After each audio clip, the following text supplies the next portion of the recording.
The room at Seoul National University Hospital existed in a strange, suspended quiet, the kind that only came after too many sleepless nights and too much unspoken fear.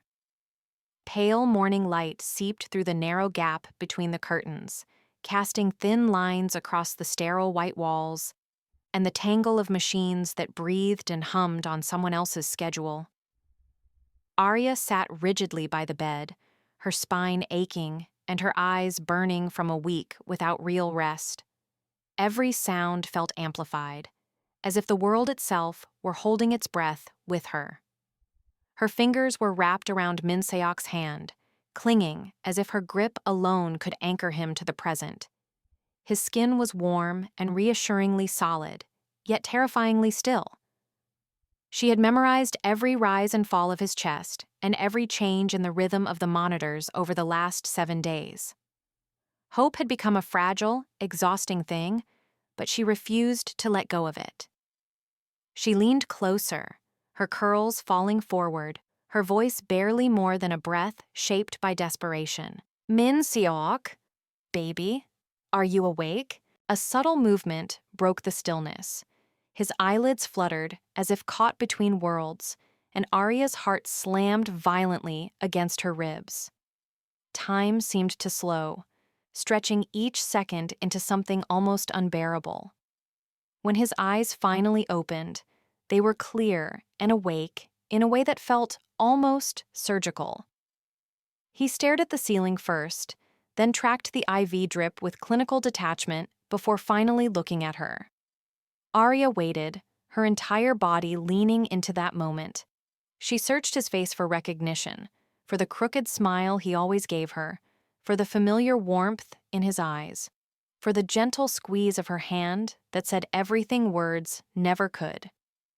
She waited for the soft, automatic, "I love you" that had been spoken so many times it felt eternal. Her chest ached with anticipation and with hope so sharp it bordered on pain. Instead, Min Seok's hand slipped from hers. The loss of contact felt violent, like a sudden drop.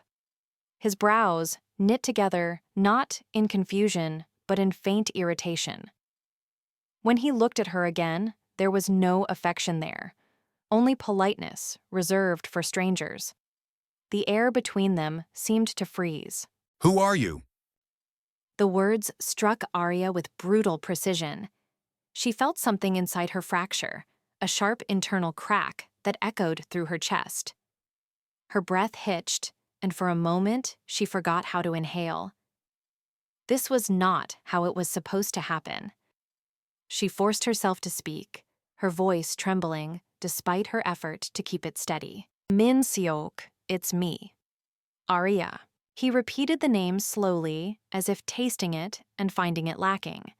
There was no spark of recognition and no emotional shift, only emptiness.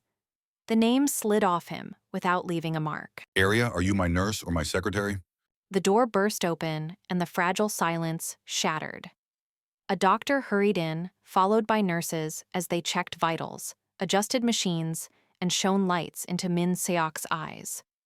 Arya stepped back automatically, her arms wrapping around herself as medical terms filled the room and stripped the moment of its intimacy. The conclusion came swiftly and mercilessly. Retrograde amnesia. He had lost the last 5 years of his life. In his mind, it was still 2019. He was still 27 and still single. The life they had built together did not exist for him. An hour later, the setting had changed, but the tension had not. The VIP room was larger and quieter, designed for comfort and discretion, yet it felt just as suffocating. Min Seok sat upright on the bed, studying his reflection on his phone with detached curiosity. I'm married to her. He extended a finger toward Arya without really looking at her. She stood near the door with her hands clenched at her sides, every muscle locked in a losing battle against tears. The distance between them felt vast, measured not in steps, but in erased years. The lawyer cleared his throat nervously, shifting his weight as if wishing he were anywhere else. His voice wavered under the weight of the truth he had been tasked to deliver. Yes, you have been married for 3 years, together for 5. Min Seok's gaze finally settled on Arya, slow and assessing. He took in her curls, her skin, and her simple dress, details stripped of intimacy and reduced to surface observations. In his mind, he was still the man he had been in 2019, engaged to a chaebol heiress and bound by an identity that rejected the idea before him. I don't believe it. She must have trapped me, or I was drunk, or she's a gold digger who took advantage of a moment of weakness. The accusation hung in the air, heavy and poisonous. Arya's breath caught sharply as the words sliced through her with a cruelty she had never imagined possible from him. Min Seok. His response was immediate and harsh, severing whatever fragile thread still connected them. Don't call me that. Call me Mr. Kang.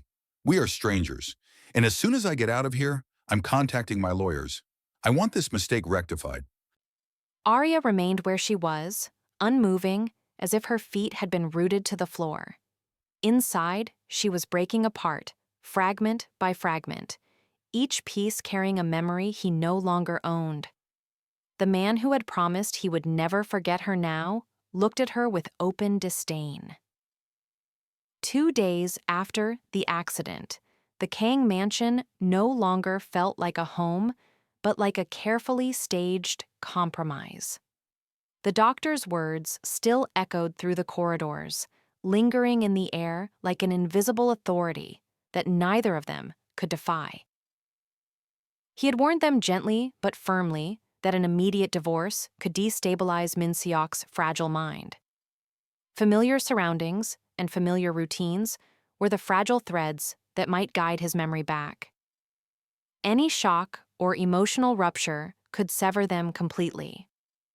And so, under the weight of medical advice rather than love, a deal was made. Arya remained in the house, but the title of wife was stripped from her like a coat she was no longer allowed to wear. She stayed as his personal caretaker, a clinical label that tasted bitter every time she thought it.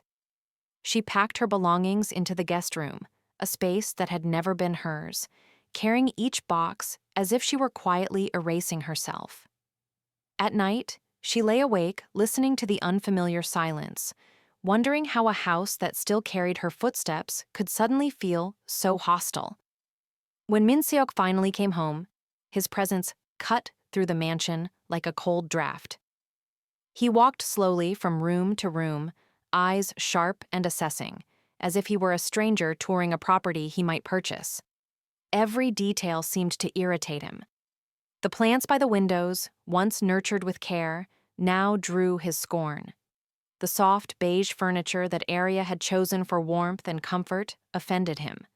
With every comment, he chipped away at her presence, reducing years of shared life to a series of design flaws. Why are there so many plants? It looks like a jungle. Why is the furniture beige? I like black. Each remark landed like a quiet blow. He was not simply critiquing decor, he was unconsciously erasing Arya's fingerprints from the walls, the floors, and the very air of the house. She stood a few steps behind him, silent, absorbing every word, feeling herself fade with each dismissive glance. This had once been their home. Now it was becoming a place where she no longer belonged. The doorbell rang, sharp and sudden, slicing through the heavy tension. Arya moved on instinct, her body responding before her mind could catch up.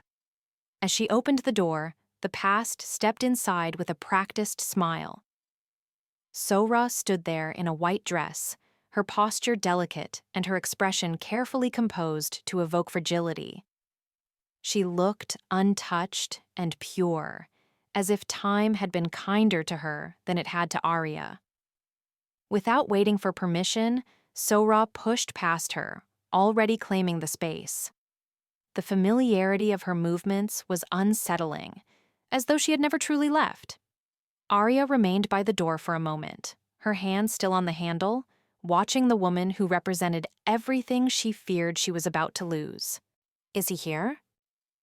Min-seok appeared in the hallway, drawn by the voice. The moment he saw So-ra, his expression transformed. His face lit up with a warmth Arya had not seen since before the accident. It was a look of recognition and affection, of a bond that did not need explanation. Arya's chest tightened as she realized that this look, once hers, had been given away so easily. Suore? Sora ran to him without hesitation, closing the distance between them in seconds. She threw her arms around his neck, clinging to him as if afraid he might disappear again. Min-seok did not resist. Instead, his arms came up around her, holding her with a familiarity that felt like betrayal made visible. Min-seok, I heard about the accident. I was so worried, I thought I lost you. Her voice broke convincingly, each sob carefully placed. Min-seok responded instinctively, his hand moving in slow, comforting circles on her back, his body leaning into hers as if this was where he belonged. I'm fine now that you're here. Over Sora's shoulder, Min-seok's gaze found Arya. The warmth in his eyes vanished, replaced by something sharp and distant. Without breaking his embrace, he addressed her with a cool, authoritative tone, as though she were nothing more than household staff. Arya, get us some tea, and then leave us alone. Arya stood frozen, the words echoing in her ears. She was his wife, and this was her house. Yet he held another woman and ordered her to serve them as if she were invisible. The humiliation burned slowly through her chest and down her spine. When she finally spoke, her voice was barely more than a breath. I am not your maid. Min-seok's reply came without hesitation, stripped of kindness and sharpened by cruelty. Each word was delivered with deliberate precision, designed to put her in her place. No, you're just a squatter living off my charity. Get the tea or get out. Something inside Arya fractured quietly. She turned away, her movements stiff and controlled by years of learned restraint. In the kitchen, her hands trembled as she filled the kettle, the metal rattling against the stove and betraying the turmoil she refused to show. From the kitchen island, she watched them. Min-seok and So-ra sat close together on the sofa, occupying the space as if it had always belonged to them. So-ra leaned in, her lips near his ear, her voice low and poisonous, each word chosen to rewrite his reality. She manipulated you, Min-seok. You were trying to leave her before the accident. She's only here for the settlement money. Min-seok listened, his expression thoughtful and pliable. He nodded slowly, absorbing the lies as if they were memories returning to him. There was no doubt or hesitation, only acceptance. I know. I can feel it. I feel nothing for her. Nothing but annoyance. Arya's fingers dug into the counter until her knuckles turned white. Inside her chest, something ached beyond words. You promised, she thought. You promised it was written on your soul. The vow echoed in her mind, fragile and fading. As she watched the man she loved believe another woman's lies, a devastating truth settled in. Apparently, even souls can be rewritten. 1 week after the walls closed in around them, cohabitation became a slow, grinding trial of endurance. Every shared space felt charged with tension. Every passing hour stretched thin by unspoken resentment. Min-seok moved through the apartment like a stranger laying claim to territory, his voice clipped, his expectations sharp, and his patience non-existent. He treated Arya less like a partner and more like an inconvenience that refused to disappear. So-ra's daily presence only deepened the strain, a constant reminder that the balance of the household had shifted into something brittle and hostile. Beneath the hostility were small fractures, moments where reality stuttered and instinct whispered truths his mind refused to hold. Morning light filtered into the kitchen, pale and unenthusiastic, illuminating the quiet battlefield of breakfast. The apartment smelled faintly of toast and coffee, domestic normalcy clashing with the cold silence between them. Min Seok sat at the table with a newspaper spread wide before him like a shield, his attention fixed on headlines instead of the woman moving carefully nearby. Arya placed a plate of eggs before him with practiced gentleness. The clink of ceramic against wood sounded louder than it should have, echoing in the tense stillness. Without lifting his eyes, Min Seok's hand reached automatically for the pepper shaker, muscle memory guiding him more surely than thought. The movement was casual and unthinking, as though nothing had changed at all. The habit was so deeply ingrained that it bypassed caution and memory alike. Stop. I like pepper. You developed an allergy 3 years ago. It makes your throat swell. The words landed heavier than they should have. Min Seok's hand froze mid-motion, fingers tightening around the glass shaker. He stared at it as if it had betrayed him, as if it held evidence of a life he no longer recalled. He searched his mind for confirmation, but there was nothing but emptiness. Slowly and reluctantly, he set the pepper down. Fine. Night settled thickly over the apartment as Min Seok worked alone in the study. The glow of his desk lamp carved a small island of light in the darkness. Papers lay scattered as a dull ache pulsed behind his eyes. He leaned back, fingers pressing into his temples. The room smelled of stale coffee and exhaustion. The door opened without a sound. Arya stepped inside and set a cup of peppermint tea within his reach, placing a heated neck pillow beside it. Steam curled upward, carrying a clean, soothing scent that cut through the oppressive air. I did not ask for this. You never ask, you just get quiet. She turned away and began to retreat, as if she had expected the rejection and accepted it long ago. The distance between them stretched again, taut and fragile. Wait. He reached for the tea, fingers wrapping around the warm ceramic. He inhaled deeply, and the peppermint stirred an unmistakable sensation of safety and warmth. The sense of being cared for without having to ask followed, and his gaze tracked Arya as she moved away. For a fleeting second, the rigid anger he carried faltered, cracking just enough to let confusion seep in. Why are you still here? I treat you terribly.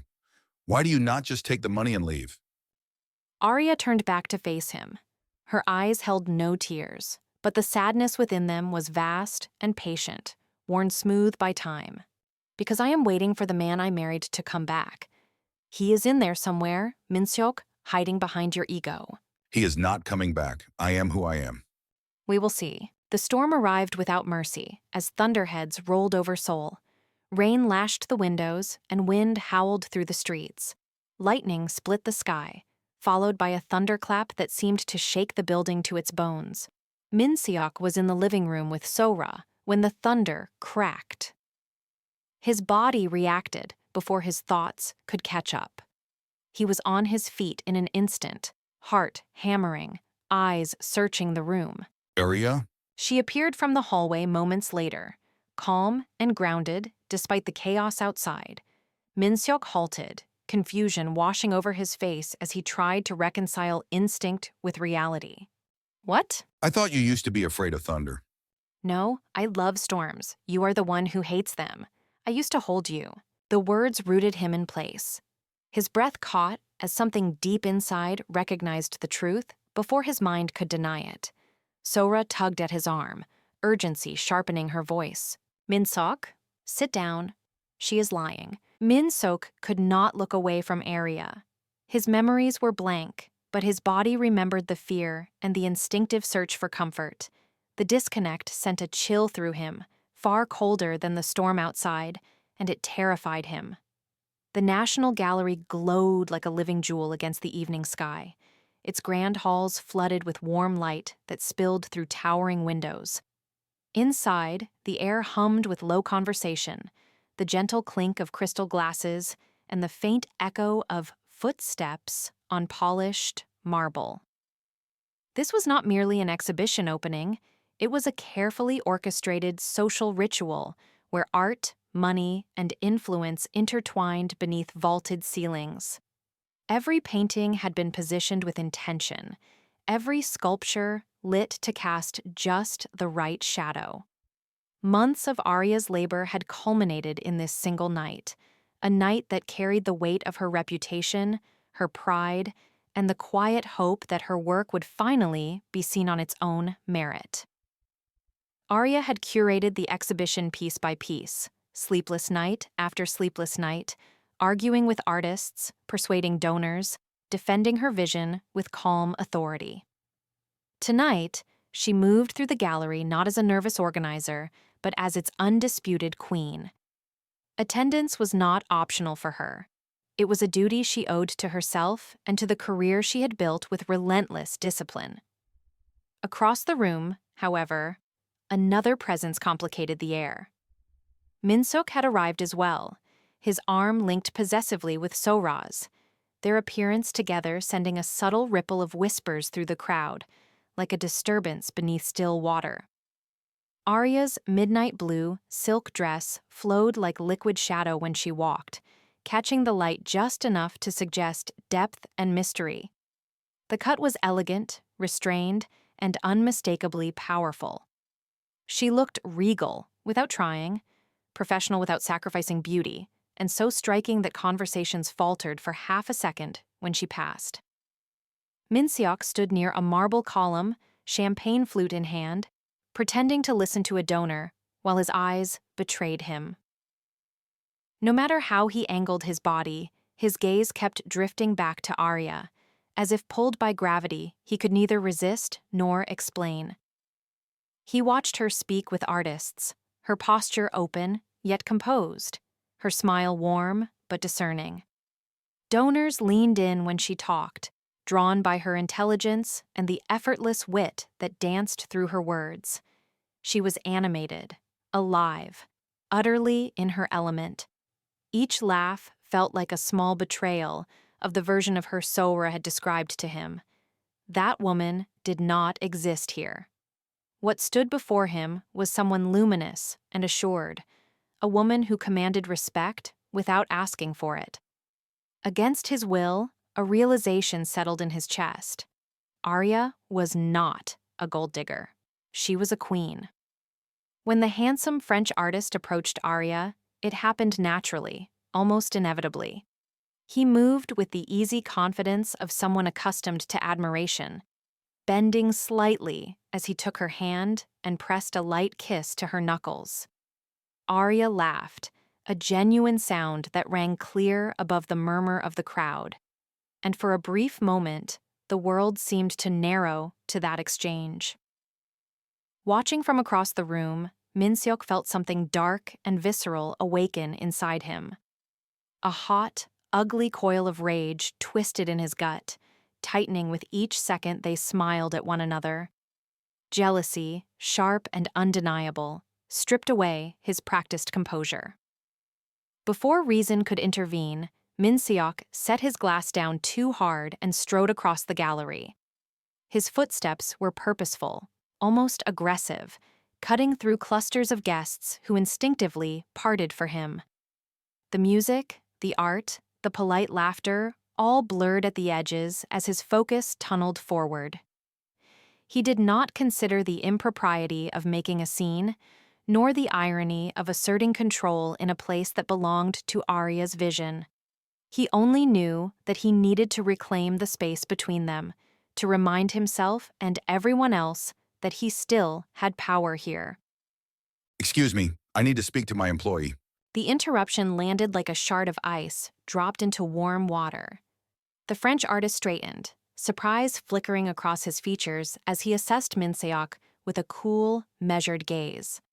Around them, nearby conversations dimmed, attention subtly shifting toward the tension coiling in the air. Employee, I thought she was your wife. Sora appeared at Minseok's side with impeccable timing, her hand sliding into the crook of his arm as if claiming territory. Her lips curved into a faint, knowing smile, one that carried satisfaction rather than warmth.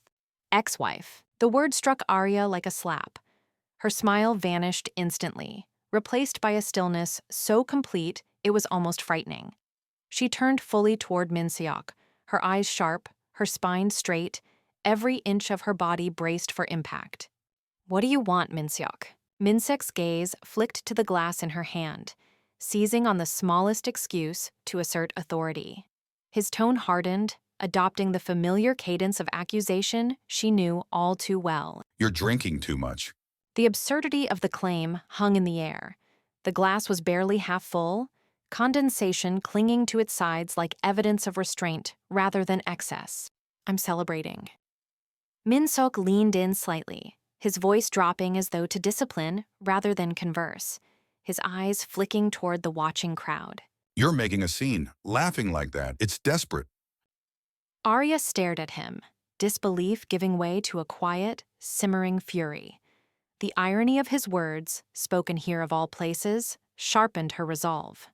"I'm desperate? You brought your mistress to my exhibition." Sora's fingers tightened around Min-seok's arm, but he did not look at her.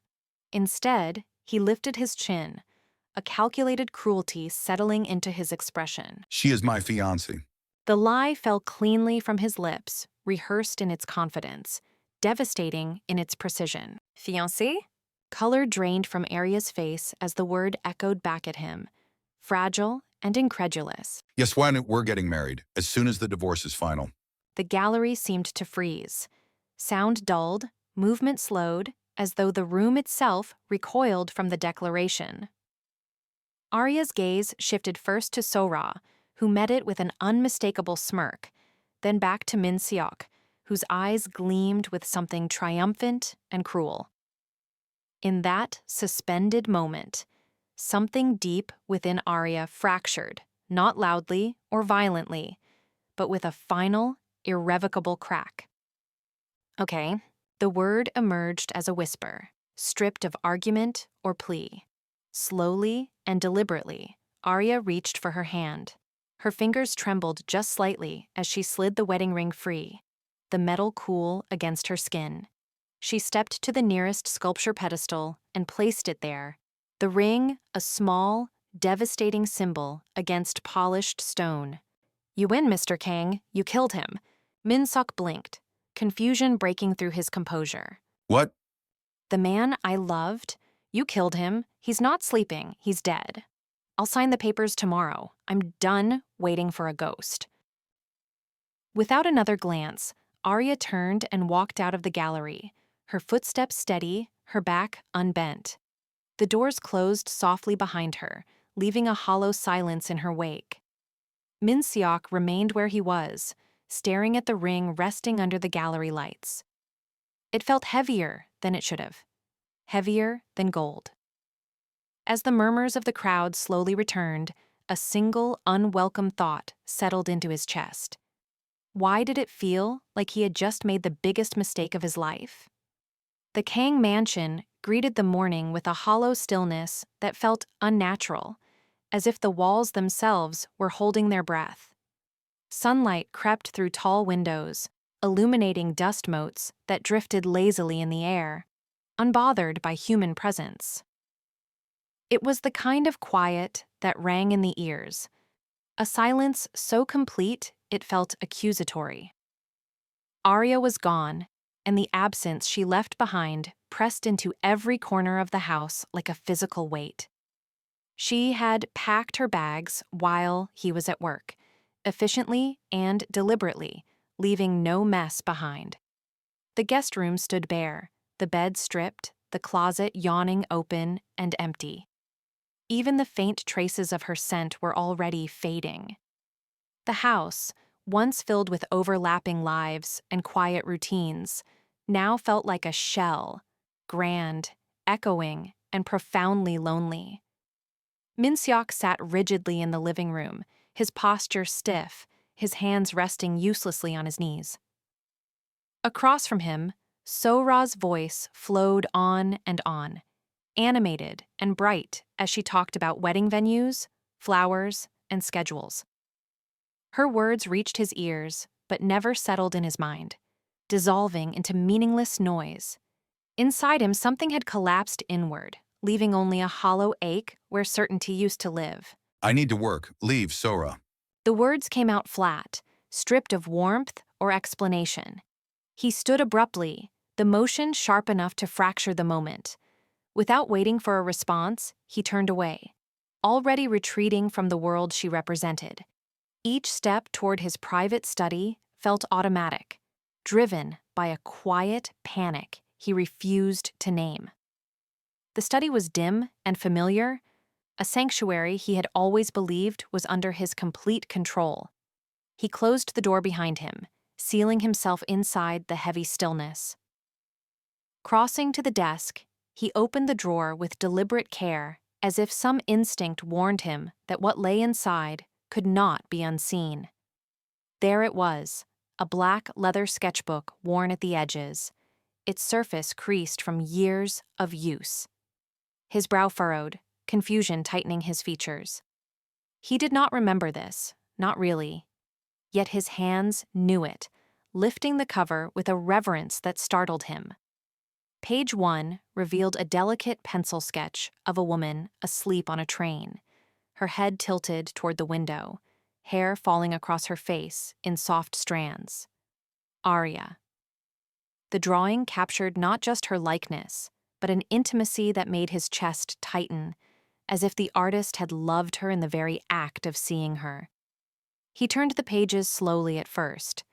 Page 10 showed her laughing, caught mid-motion as she ate street food, joy spilling from her in careless abundance. Again, Aria. Every line was familiar, and yet foreign, as though he were peering into someone else's memories that wore his signature. By page 50, the sketches had grown more detailed and more reverent. A loving portrait showed Aria gazing out a window, light brushing her features. Beneath it, written in his own handwriting, were words that struck like a blade. She is the only color in my gray world. If I lose her, I lose myself. His breath quickened. He flipped the pages faster now, the sound of paper rushing like a storm. Hundreds of drawings spilled past his eyes, 5 years of captured moments preserved with obsessive devotion. Dates and notes turned ordinary details into sacred records. Date night? She hates horror movies. Anniversary. I love the way she breathes when she sleeps. Proposed today. She said yes. I am the luckiest man alive. Each line dismantled another piece of the story he had been telling himself, replacing it with a truth he could no longer ignore. At the back of the sketchbook, something unexpected caught his eye. A USB stick taped carefully to the inside cover. The label, written in the same familiar script, read, "In case I forget." His fingers trembled as he removed it, a sense of dread coiling tightly in his stomach. The video played. The screen filled with his own face, slightly younger, eyes steady and earnest. It was unmistakably him, speaking across time with an urgency that pierced straight through the fog in his mind. Hey, future Minsug. If you're watching this, maybe something happened. Listen to me. You love Arya Moon. You love her more than your pride. If you ever hurt her, you are an idiot. Do not let her go. She is your heart. The video ended abruptly, leaving behind a silence heavier than before. Minseok remained frozen in his chair, the glow of the screen fading as reality crashed down around him. Tears slipped free, landing on the desk one by one and blurring the world in front of him. The memories did not return in a rush of clarity. There was no sudden restoration of what had been lost. But something else emerged instead, slow and merciless. The truth settled into his bones with crushing certainty. He was the villain. No. The word tore from his throat, raw and desperate. He surged to his feet, the chair scraping against the floor, grabbing his coat and then the ring, symbols of promises broken and nearly lost. He did not pause to think. He ran, driven by the fragile hope that acknowledgement at last might not have come too late. Incheon Airport's departure hall breathed with restless motion. Light spilled through the vast glass walls, refracting across polished floors where thousands of footsteps had already erased themselves. Screens flickered with destinations and times, voices layered over one another in a multilingual hum. The air smelled faintly of coffee, metal, and distance. In the middle of it all, the world seemed to narrow, funneling toward a single gate where everything that mattered was about to either end or begin. Arya stood at the gate, her posture rigid, as if any movement might shatter the fragile resolve holding her upright. The boarding pass in her hand felt heavier than paper should, its sharp edges pressing into her palm like a quiet accusation. It was a one-way ticket to New York, with no return date and no safety net. Just a clean, merciless line drawn between who she had been and who she was about to become. The announcement echoed again, calm and indifferent, cutting through the terminal without mercy. Final boarding call for Flight 209. The words landed like a gavel. Around her, passengers shuffled forward, dragging luggage and children, pulled by invisible strings toward their futures. Arya's breath caught in her throat. This was it. One more step, and the past would be sealed behind reinforced doors and altitude. Then, her name tore through the noise, raw and desperate, slicing directly into her spine. Arya! She froze, completely. Her muscles locked and her lungs refused to cooperate. The sound of him collapsed time itself, dragging memories she had tried to bury up to the surface. Her heart slammed once, hard enough to hurt, and the terminal blurred at the edges. Arya, stop! Security barriers meant nothing to him.